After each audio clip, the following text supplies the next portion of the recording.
Hey guys, Engineer Wannabe here. Today we're going to be finally doing the giveaway for these three hats, the Oris hat, Omega hat, and Tudor hat.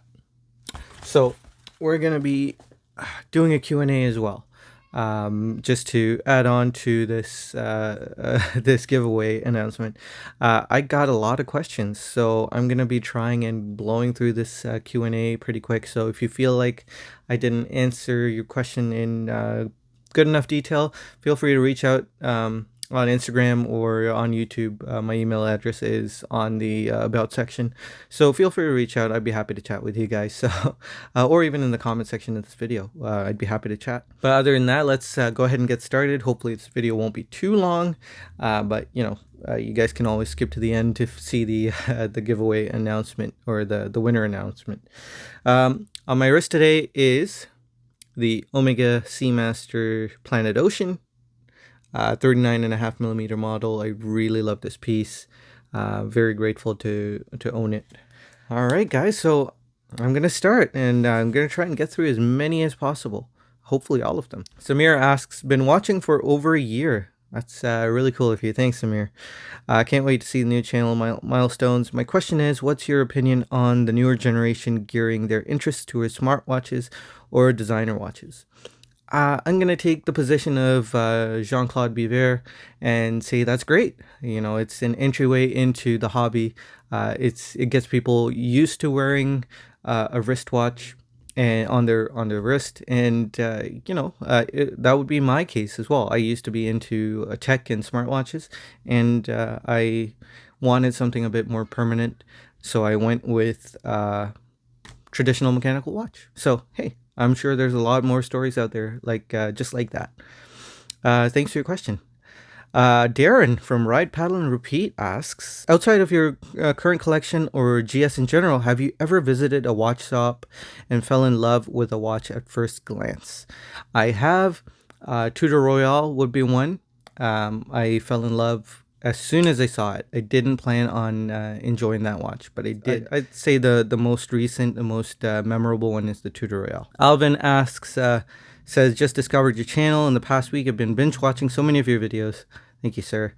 My question is, what unpopular watch that a lot of people don't like do you secretly love? I tend to like quite a few unpopular watches. First, most recent, I would say the two-tone Rolex Explorer. I really love that watch. And previously mentioned Tudor Royale. I really like that watch. A lot of people seem to like that one.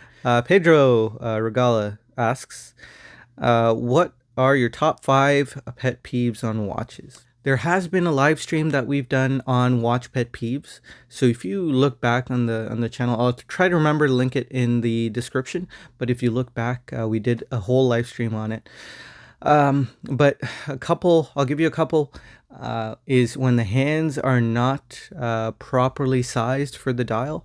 I had that issue with the Longines sector dial. I owned that piece for a while, and the hand sizes really bugged me. So that would be a pet peeve.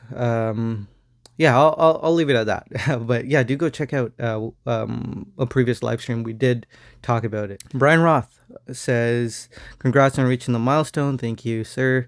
If you had to pick, what is the cheapest one watch collection you could live with if living with one watch was possible? I would say Oris Aquis, a cheapest one watch collection, because the Aquis is really, really well made. It's got a reliable movement. It's decently regulated, so decently accurate.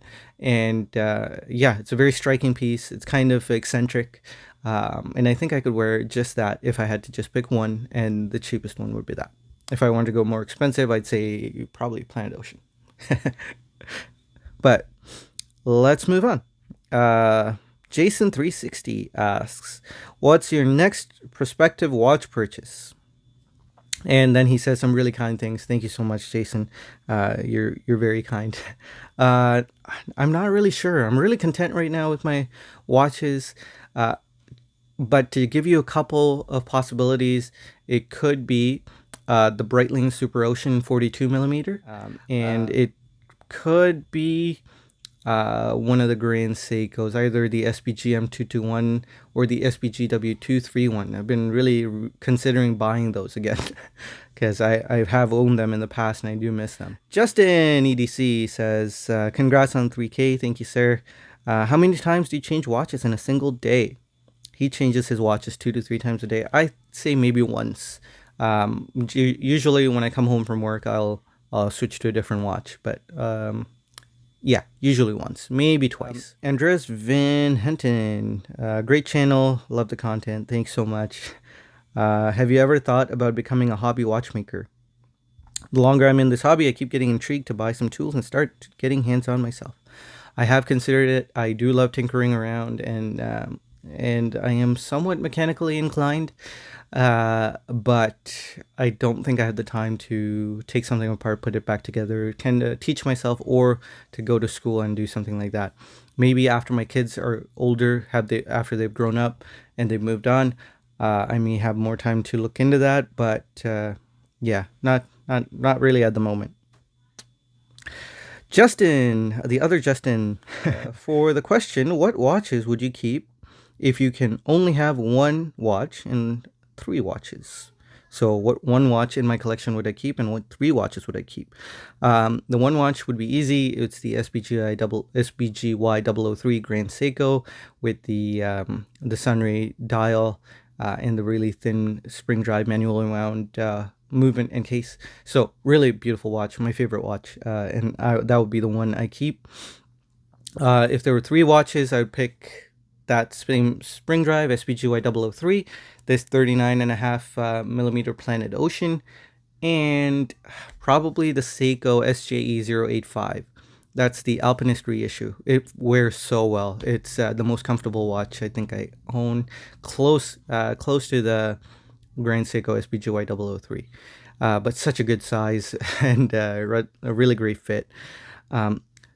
Do keep in mind, though, that the Planet Ocean and the Seiko are my 2 most recent purchases, so this could change next week. Darren Lincoln. Darren Lincoln asks, congratulations on growing the channel. My question is, I have a 1970s vintage automatic Citizen watch that I bought off eBay for cheap. It stopped working. Is it worth getting properly fixed? It needs a new leather strap and movement needs work. If the watch means a lot to you, definitely worth it. If it is just a watch you bought to keep and use, and you thought it was kind of cool, but it doesn't really mean much to you, then it's probably not worth it. There are so many other watches out there that you could probably buy for the cost of servicing the movement and getting a really nice strap. So, Matthew Hill asks, how important is case size to you when deciding on the next purchase? Very important. It is probably, if I really love the watch, there's only very few watches that I'm willing to go over my comfort range just to wear because I love the watch. But if I do love the watch, I would definitely not consider case size. But if I did just happen on a watch, the first thing I would look at is case size. The second thing I would look at is lug to lug.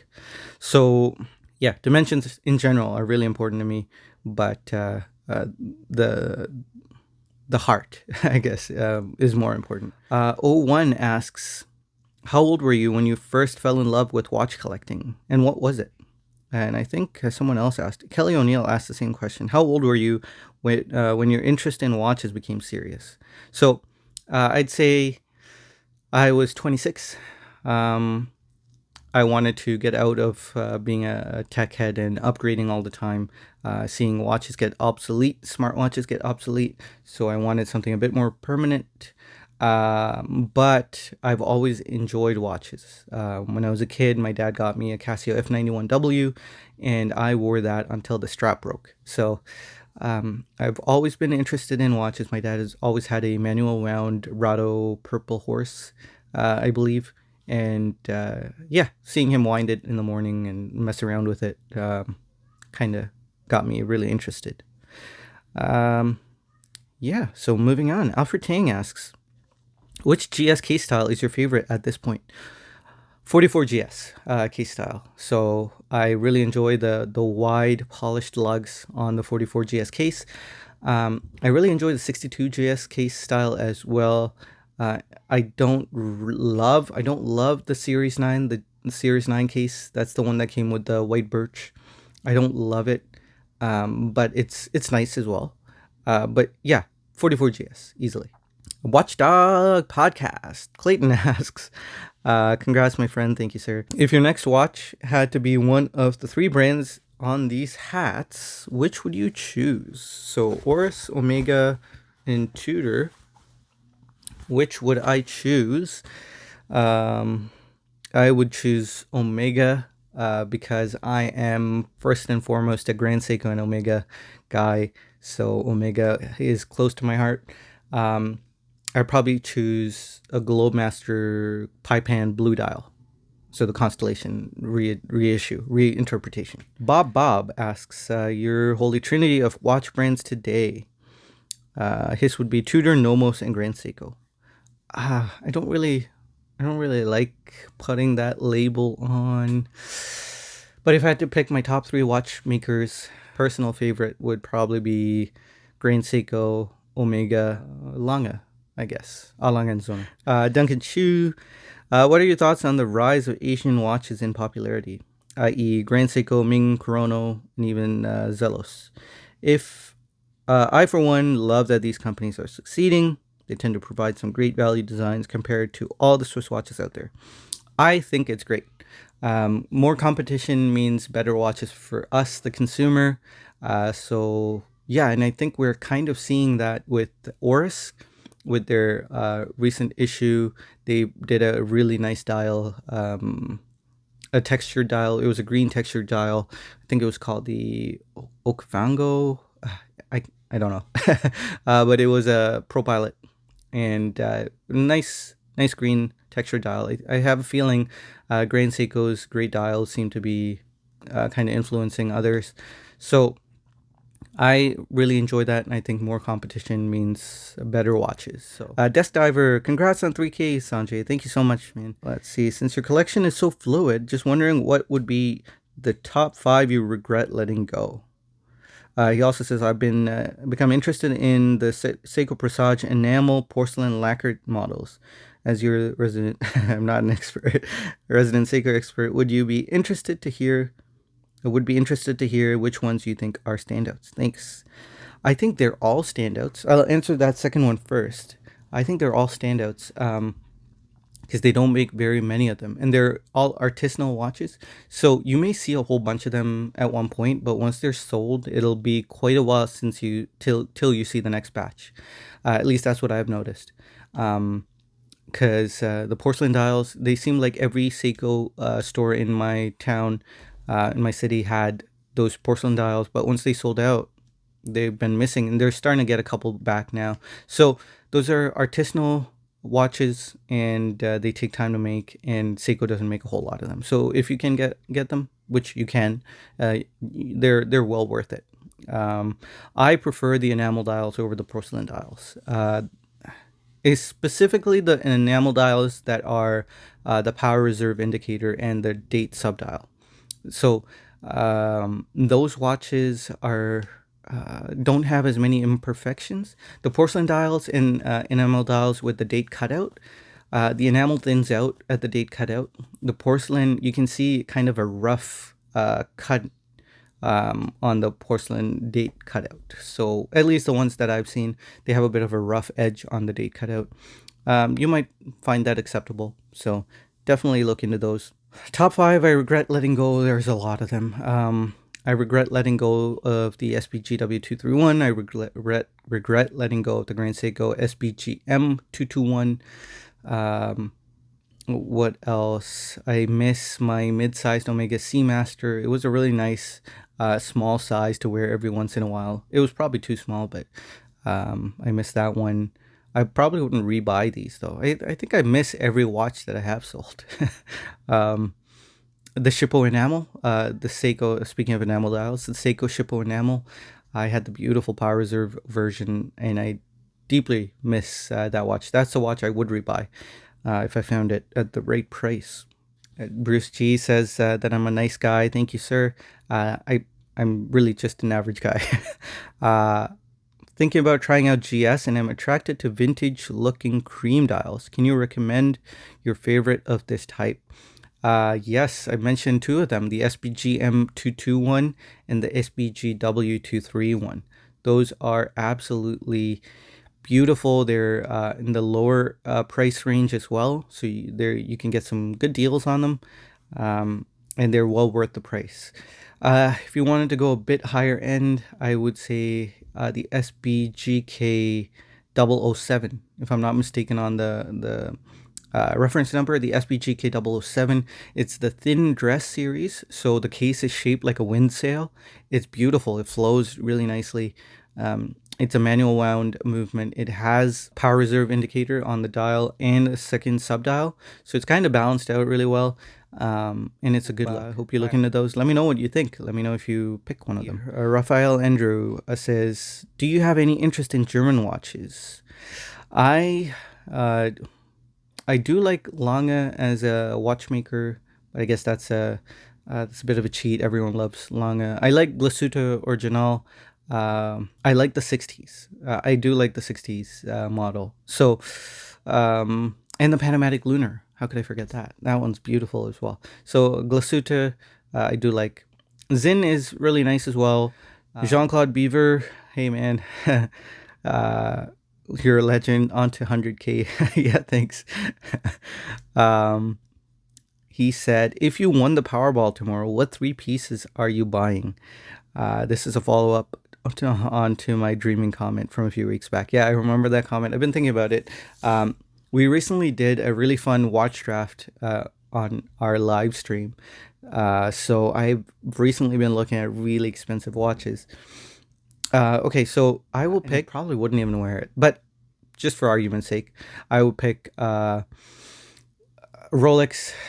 Oh, just sounds awful just saying that, but Rolex Submariner with the sapphire bezel, sapphire and diamond bezel with the diamond encrusted. Oh man, no, I couldn't even wear it. I'm sorry, no, I take that back. No Rolex.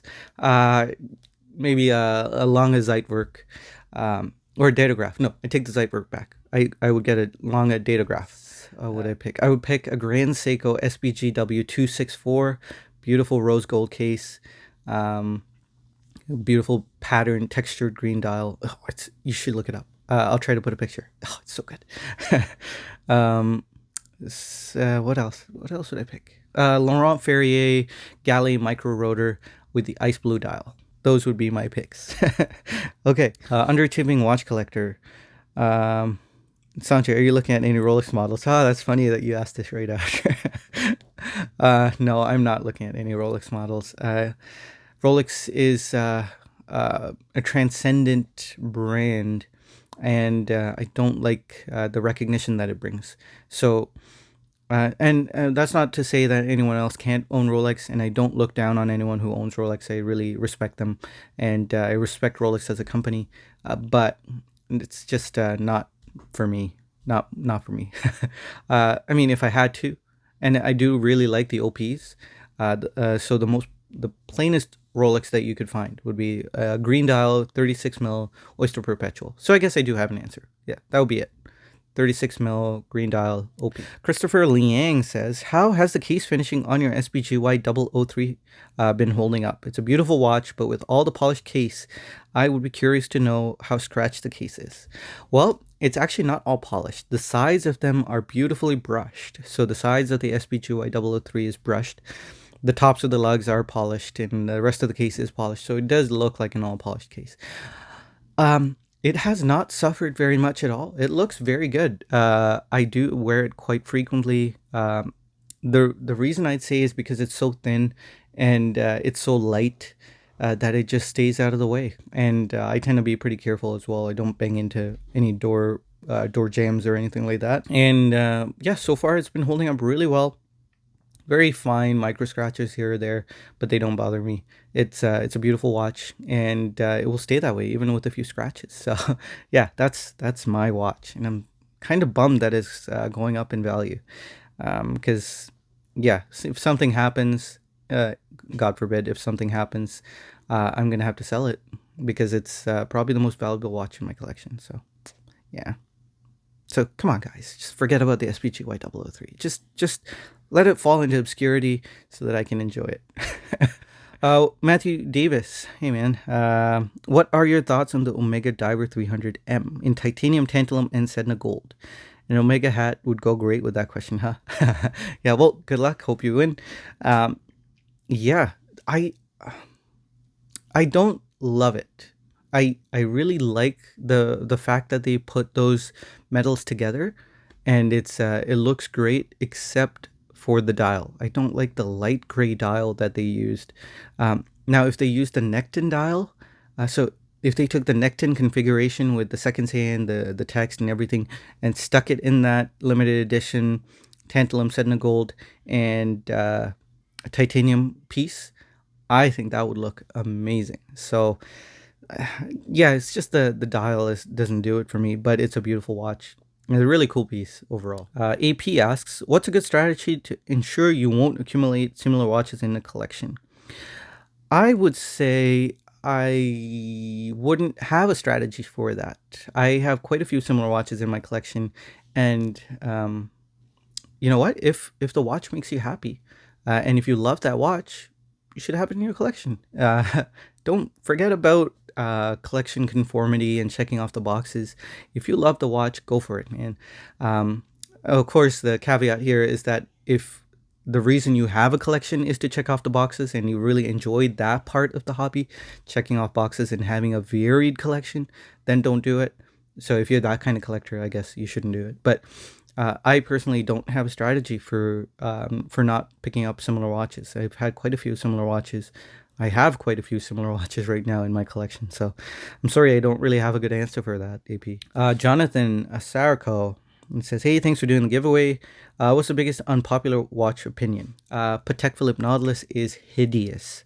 I think it's the ugliest thing ever. It looks like a fish that you see deep underwater, like in the midnight zone of the ocean, which is like bioluminescent, and it has these fins on the side of its ears that flap around, and it gets around that way. It's so ugly. I don't understand how people love it. Sorry, Bobby K. I know you like it, but I really don't like the Nautilus. I don't get the love for it, and the Aquanaut. I just don't get it. So that's an unpopular watch opinion. If you do own a Nautilus, first of all, congrats. Secondly, hey, don't listen to me. It's just an opinion. So if you love the Nautilus, good on you, man. If you love the Aquanaut, that's good. But I just can't stand it. Mike Vack, what's your first luxury watch that you bought? Ooh. See, I have a very loose, not very, very light definition of luxury. My definition of luxury is anything you don't need.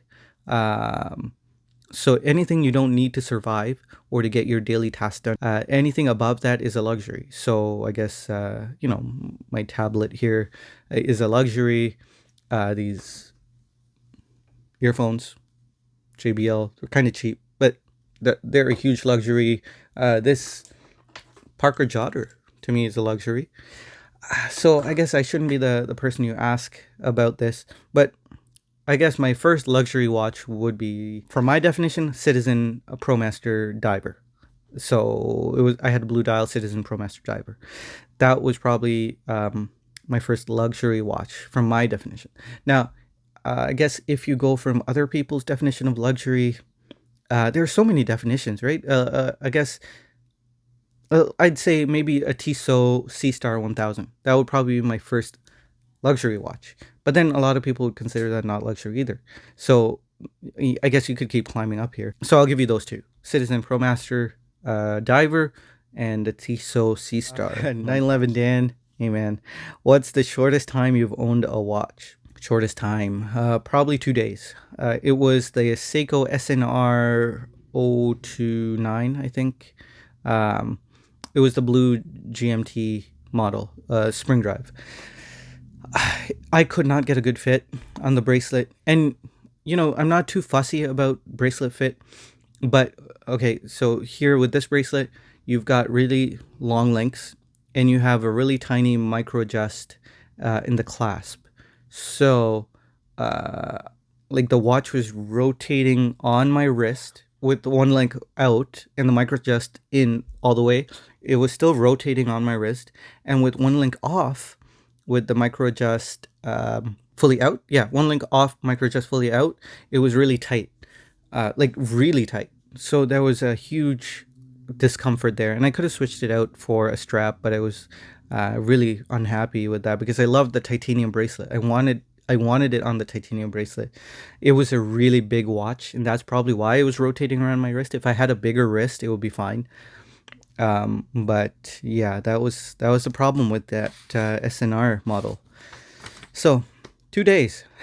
Our Charm asks, what are you eyeing now as the next new brand experience? What do you think of Citizen? I really like Citizen. I don't have a lot of experience with them other than on their lower end. I really like their EcoDrive watches. Their EcoDrive technology is really great. New brand experience. I probably would like to try Breitling. I have never owned a Breitling, so Breitling is probably the next brand that I'm going to try out. Glenn Johnson, if you had to pick one watch to do it all for under $1,000, what would you buy? Okay, the Baby Alpinists were the SPB 155, 157, and 159, if I'm not mistaken. I would take one of those. Specifically the gray dial, because it's got 200 meters of water resistance. It's 38 millimeters large, and it's got a nice strap. Peter C, how's it going? You're keeping the Grand Seiko hat for yourself. Oh, that wasn't a question. I don't have a Grand Seiko hat. I have a Seiko hat though. And yes, I am keeping the Seiko hat for myself. Let me put this on for the rest of the video. Look at that. Ha! William Rizzo, what's your preferred watch case size? Preferred would be 37. 36 is good. 34 is good for me too. But preferred would be around that 37 mark, which is what that Seiko SJE 085 is. It's so good. That Alpinist reissue, 36.6, so rounded up to 37. That's a really nice case size for me. Sean to me asks, what's the best value watch at the moment under $1,500? That's really hard. Because each of us place value on different things. So for me, it would probably be Longines, one of the Longines models, maybe the flagship. I think you can find the Longines flagship under $1,500. That would probably be the best value watch because you get a 2892 base movement, ETA 2892 base movement, really nice case finishing, beautiful watch as well. So I'd say that. Dennis Daly asks, how did you get into watch collecting? Really quickly, I was into smartwatches and tech. I'm still a tech guy mostly. Not mostly. I'm still a tech guy. But I wanted to be done with the constant upgrading and overspending on tech. So I wanted to get something that is traditional and something that just lasts. And so that's kind of how I got into watch collecting.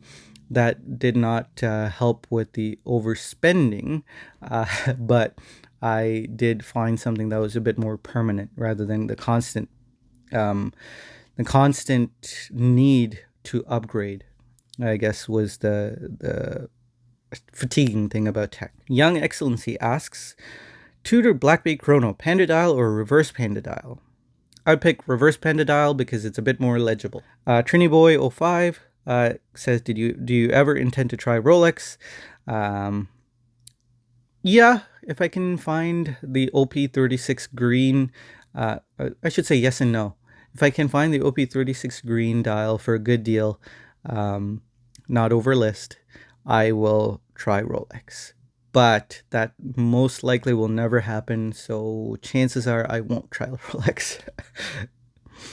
Lyndon Durgan, what's your house fire watch? House is on fire and you have time to grab one watch. Which would you grab?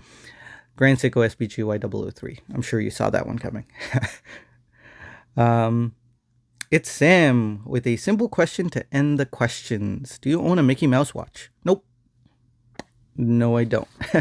All right, guys. So that's all the questions. I hope I got everyone's questions. I will cut out now to the screen view so you can see my screen and you'll see me as well.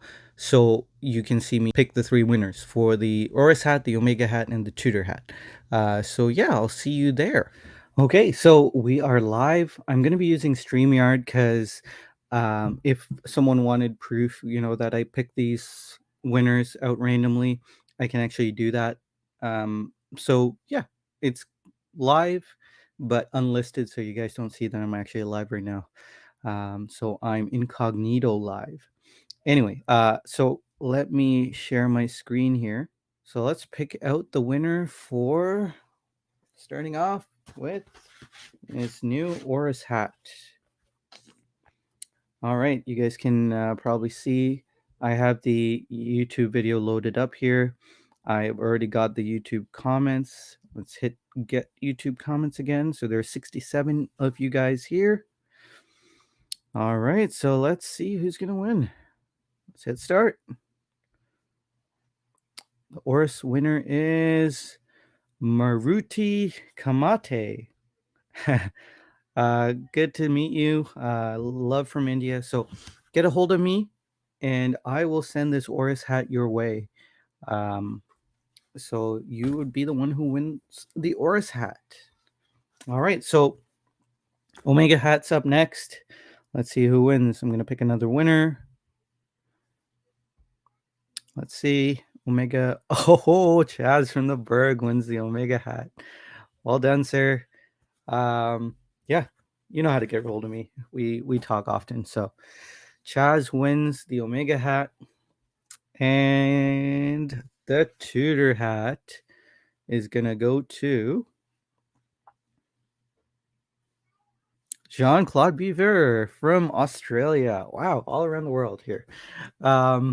Cool. Yeah, so get a hold of me either on Discord, Instagram, engineer_wannabe, or on YouTube. If you go to the About Channel section, there is my email address. So you should be able to get a hold of me there too. But yeah, guys, I hope you enjoyed this. Let me go back to full screen. Hope you enjoyed this Q&A and this live draw. Not really live for you guys, but let me know what you think. Remember, guys, you all are worth it. I really appreciate all of you, and you're precious. And I hope you're having a good day. Yeah. Take care of yourself, and I'll see you next time. Bye, guys.